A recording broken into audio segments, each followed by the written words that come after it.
Welcome back Yeah. to 307 Rats. Yeah. Ooh, No, that was good. it's as good as I can do. I fried out right at the end. I can't. That's it. Good old Foghorn That was Matt over as here good as today. my tribute can get for Mr. Geoff Castellucci. It's I See Fire. It's The right. Hobbit, the low bass singer cover. Geoff Castellucci Yeah. is on the screen. I See Fire. Do you know who it was originally written by? And what it was written for? No and no. But maybe after you tell me. Okay, so it was originally written by Ed Sheeran Nope. for the movie The Hobbit.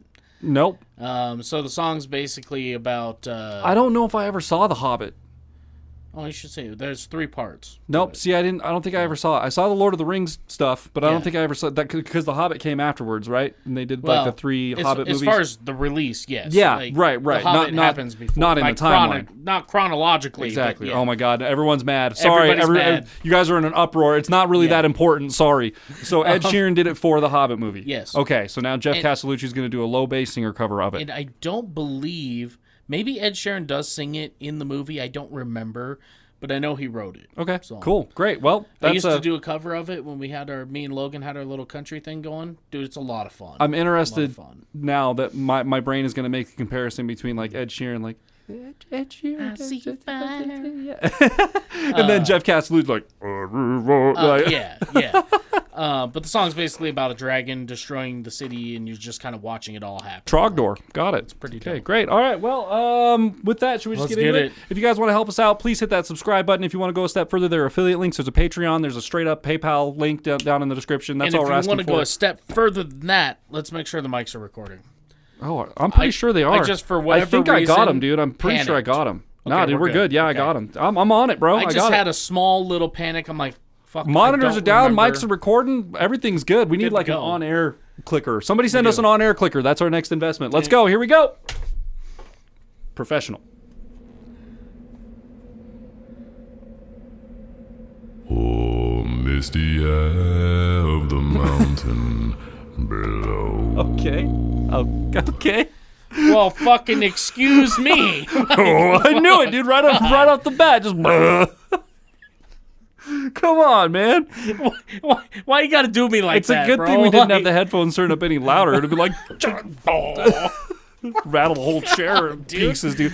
My chair is barely holding on as is. Okay, we're compiling a chair graveyard back here, Geoff. We don't need you to rattle this one to bits too, man. What was that? No, What let's was hear that? it again. Yeah, dude. All right, let's go.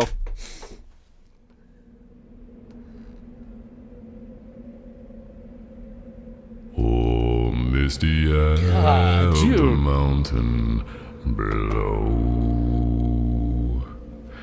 Keep careful watch of my brother's souls. And should the sky be filled with fire and smoke, Come on, man. keep watching over during sun. What is happening?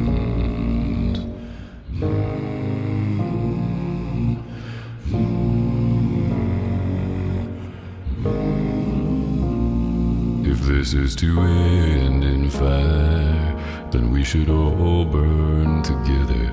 Watch the flames climb high into the night, calling out, Father, stand by and we will watch the flames burn on the mountainside high. Wow, dude. Damn. Wow.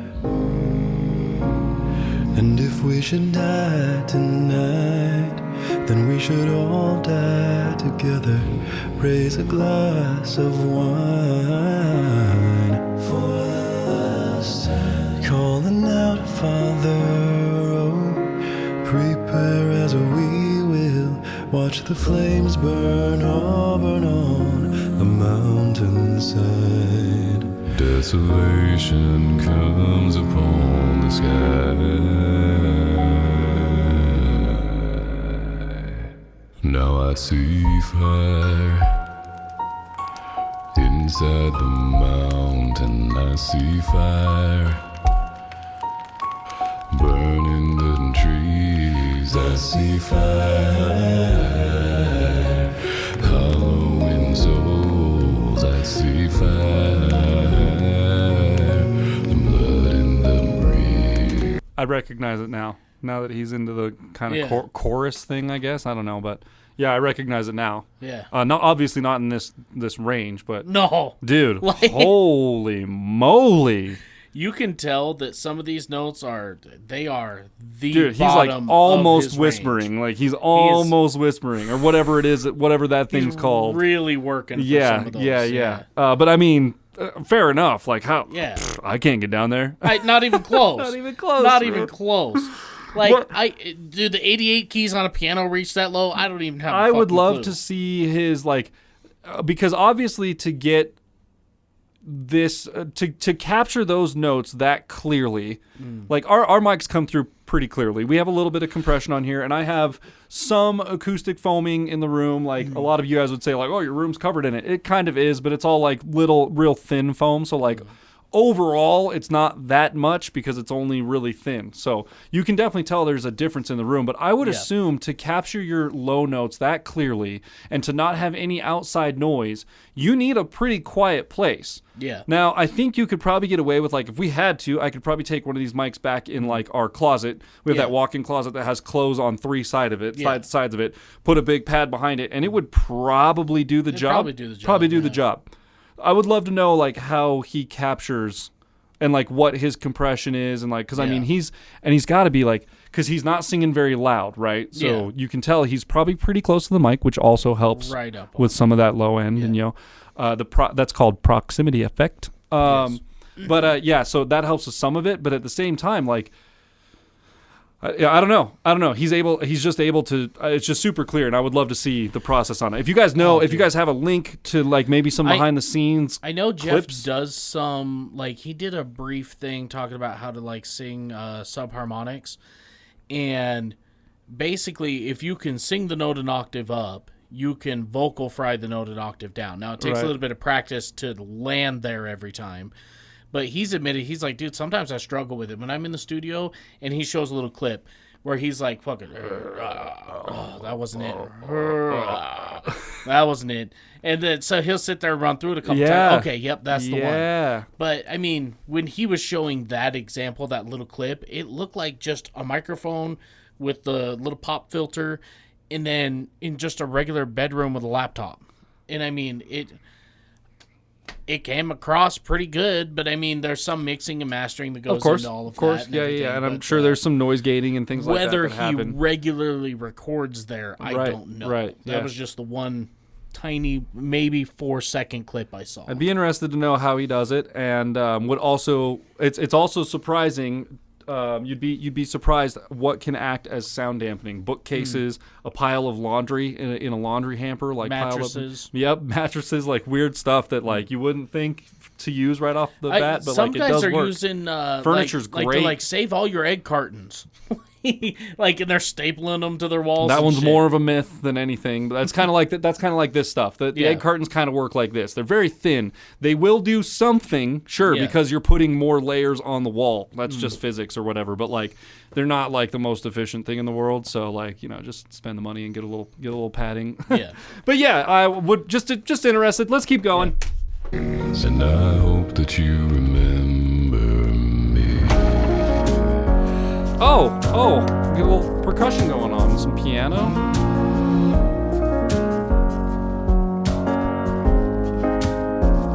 Oh, should my people fall, then surely I would do the same. Confined in mountain halls, we got too close to the flame. Okay, this is a great place to pause, and I know you guys are gonna kill me because we just paused. But the characters he's chosen. Yeah, it's I cool that he got see, all these other people to come in and help him out with He's this. got Thorin, which is the guy. I was really gonna try and play that off, man. right? I Man, can't. it's so cool. He got some other guys. I come was and gonna sing with play him. dumb, like, dude, some of these guys like look a lot like him, but So he's got Thorin Oakenshield, which is the guy to the far right. And what gives it away for sure is the key to the mountain on his neck. Sure, Then he okay. also has, I believe it's called, is it the Goblin Cleaver? I think is the name of the sword. Anyway, Yeah. so he's got the sword. And then Thele and then I believe Keeley, and then the guy with the bow on the end, I can't remember who he was. But here's the thing, Geoff, if you ever come across this, if you ever do another cover of a Hobbit song that was in the Hobbit or something, I would love to see you dress as Bomber, okay?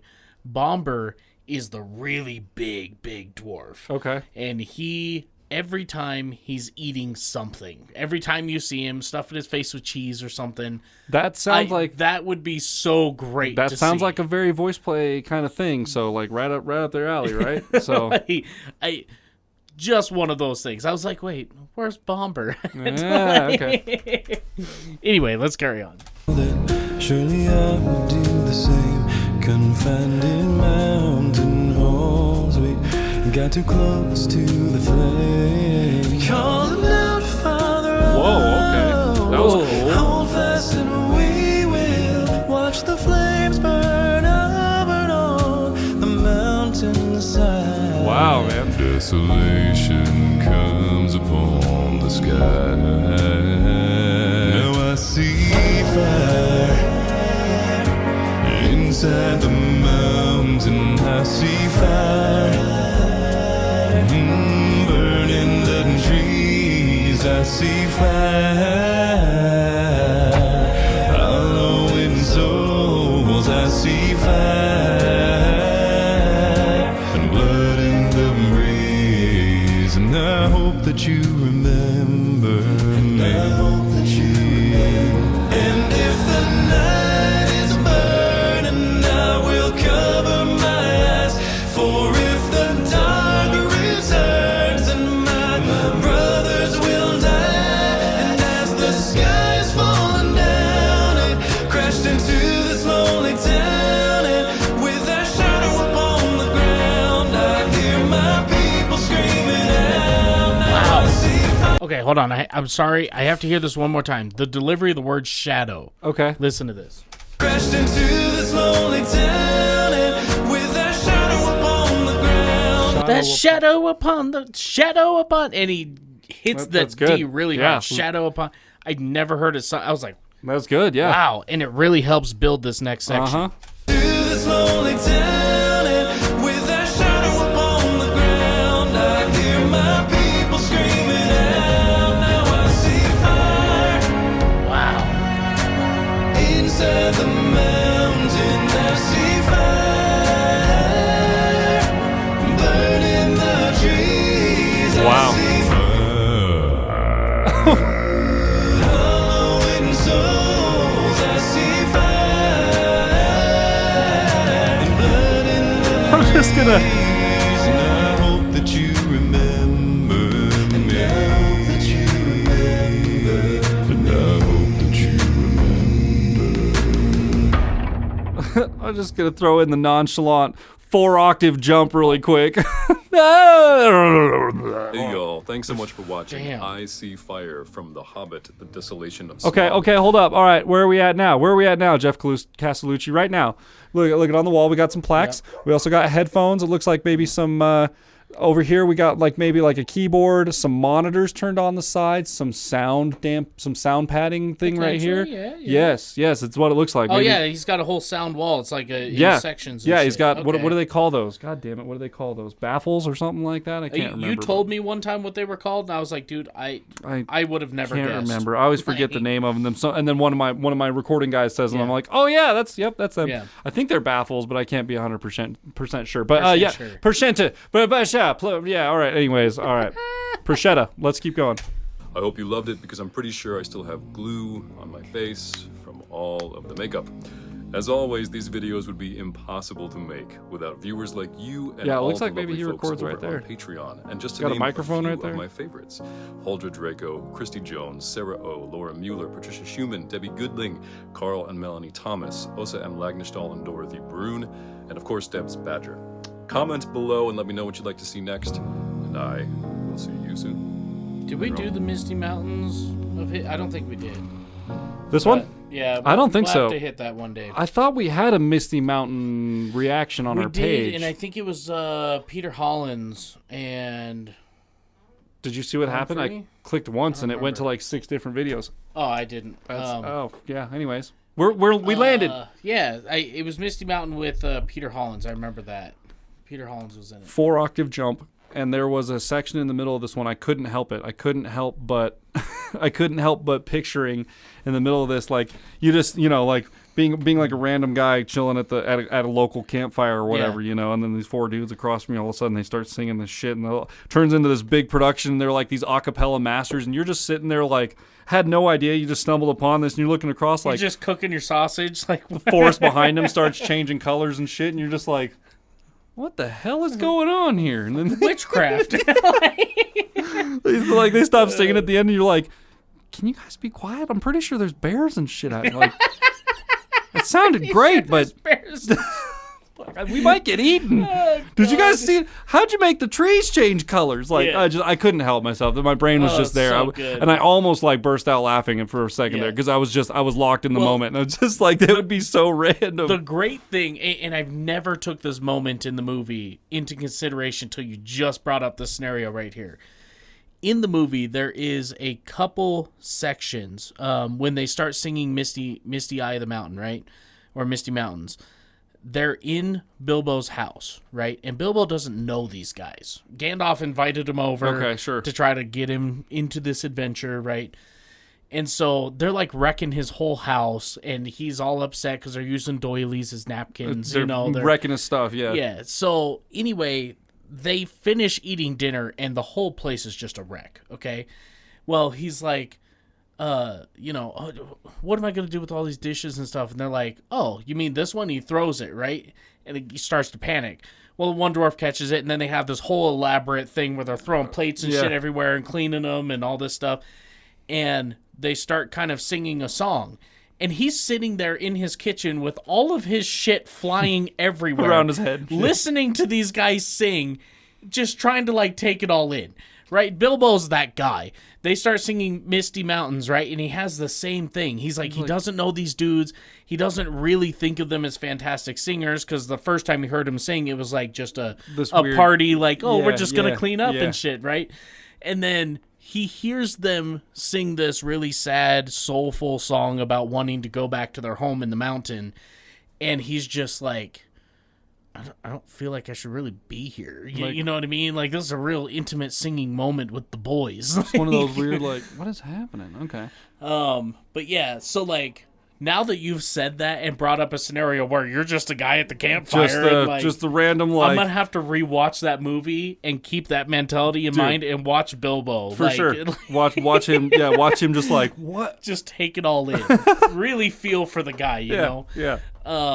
No, but he did an excellent job. Like, dude, he crushed it. 100%. What is there to say? 4 or 5 part harmony, throw the piano in there, put in some percussion in there. Like, the whole thing was just a giant performance. That was amazing. Like, the one thing I will say about Ed Sheeran is I don't particularly care for his music that much, because a lot of it is kind of cookie cutter. Like, it's, 4 chords. He bases all of his stuff around the 4 chords, which he recently had a case involved with, this song sounds too much like this song. He's like, it's the 4 chords. Like, if I can't play the 4 chords, then I'm just going to quit music. You have to sue so many songs, so many other songwriters. And that's what he said in the courtroom. And he's like, if you guys go against me on this, I'm done making music. Like, you have to sue millions of other songwriters also. I understand where he's at. The 4 chord is easy. You're signed to a label. They require certain things. Pop music. Hey, man, 4 chord songs, I can put them out all day long. Pop music, dude. But this particular song that he wrote, I have a lot of respect for him for, because he really reached into the lore of not only Lord of the Rings and The Hobbit and stuff, but just like how men used to be back in the day. Like, when you went to war, it wasn't, I have all this technology to assist me in taking down the bad guys. It was, I have some leather armor that I hope they're weak, and if they hit me, it doesn't go all the way through. Right, yeah. But then I have this shiny metal stick, and I hope I have enough strength hopefully I'm smarter and better than them. And I mean, it is, could you imagine going in with, like, let's say even 25 of your best friends, or 25 people who have become your best friends, against 25 other people, and it's a fight to the death with metal sticks. Imagine being in that situation. Like, I know there are other means, and like, you know, I could say, what would you do if at the end of the world? What would you do? There's obviously we have vehicles, and we have you know, we have access to other things, right, and shelters and things like that. But like, imagine being in this situation. Like, just imagine being in that. Like, you have no other option. It's like down to like barbarian style, like, all right, bro, like, we got to survive. Like, it's time to grab a sword and go out and fight. Like, so we're going to walk out that door, and there are going to be people out there that are going to run at you and try to kill you. And you have to kill them first. Because they don't care about you. They will literally just kill you. And it's not just him, because there's another guy, too. There's a bunch of them. They're just going to keep coming. Like, and you got to just keep killing, because none of them care about you, and they're all after you. It's so crazy. But I think, all of that being said, I think Ed Sheeran captured in this song the resolve of strong men who fought wars like that and took their example and put it into this song, right? So this song takes place in a fictional world, right? But you think of like the 300 Spartans, right? Which is supposedly supposed to be a real story. But it's 300 Spartans versus a couple thousand. And those 300 Spartans lasted a long time. But those guys had the mentality of, if we're going to die on this beach together. We're going to put them in this choke point, and we're going to fight. And if it's going to go down, whatever, man, like, it is what it is. Like, that is not something you see these days. But for a song to capture that type of resolve and such. Hang on, everyone. Holding. Stay calm. Hold your places. Hold your mark. Action. Hold your mark. And action. But to capture that, don't know, guys. I don't know. But to capture that resolve and resiliency in a warrior and his band of friends and put it into a song and make you feel something, it is huge. Because like I said, that just doesn't exist the same way it used to. I mean, sure, there's guys in the military, and those guys, you know, their biggest thing is watching out for their guy next to them, and their next guy is watching out for them, and like, I get that. Battle's a tough thing. And you have to rely on those guys next to you. But to take battle to such a primitive way, dude. Like, it has to be something. It's like different. I was saying, like I said, in those situations, we have technology and we have access to, you know, greater means, and at this point, we barely have to make contact, you know, most of the time. And like, if we are UAV with a bomb, if we are making contact, it's like shit's pretty much hitting the fan. Like, something has gone severely wrong if we're like on the ground running at each other, you know, like, so to be in that situation is like, dude, what a crazy, and that used to happen all the time. That used to happen that was like how you fought. See you out on the field, bitch. Like, bring your swords and your best men. We'll run at each other at dawn. I'll bring my snare drum guy. You bring your flute guy. We'll make it happen, baby. Let's go. And we just went for it, dude. Like, don't shoot the drum guy because, like, he doesn't even have a gun, bro. Like, but you know. All right, sorry. Yeah, with your bow and arrow, don't strike down the drum whatever guy. It is, whatever you're shooting at me, don't hit the drum guy. He's just trying to keep everybody in order, okay? You don't even got a weapon. He's going to run away after we hit the field. Dude, anyways, what a crazy thing. That was another thing. Like, I never understood in battles, right? So they would have the marching drummer, right? I never got it either. What? The guy just fucking that dude was literally just willing to just like, all right, I guess I'm the first one dead, but I got you guys all out to the field. Like, fuck that job, dude. What? No. No, I'll march behind all of y'all, and when I hear the first gunshots firing, I'm done, and I'm packing it, dude. I'm packing for the hills. Like, I don't have a gun. What am I supposed to do? I'm running, bro. I think they did give him a gun on his back or whatever. You know? In the civil, like, or not Civil War, but like Revolutionary War. Unclip and stuff that like drum that. And fucking. But I'm talking like, you know, medieval swords and bows and spears and shit. This guy had a set of drumsticks. Maybe. Yeah. Who knows? I have no idea. And who knows? Maybe he was the baddest motherfucker. He's like, I didn't need a weapon. He's just up there fucking cracking necks. Maybe and it was shit. just a respect thing where it was just like you just don't like go after that guy. It's just like yo, dude, that's my drum guy. He's keeping my soldiers in line. He's defenseless. Don't fucking shoot that guy. And everyone was just like, yeah, that's cool. Like, that makes let sense. him walk off the field because fuck that guy. Like. We'll shoot him later if he's still alive, I guess. But there's going to be enough guys down. He can grab a gun at some point, right? So, like, but maybe it was just, I don't know. You guys tell us if you know anything about that. If you're still here, historians. If you're even still here, leave us a cloud So, emoji. I'm sorry yeah. the video hasn't been on screen for a while and we've on a tangent. we but just, man, we're getting after it. it's Friday. What do you want? Yeah. It's Friday. Well, if you guys enjoyed today's video as much as we did, be sure to leave a thumbs up, smash that subscribe button, click the bell, become part of the notification gang. And with that, we'll see y'all next time. 5 out of 5 stars. Have a great weekend. Oh! There you go. Garbage. I got the first one. You got the ending one.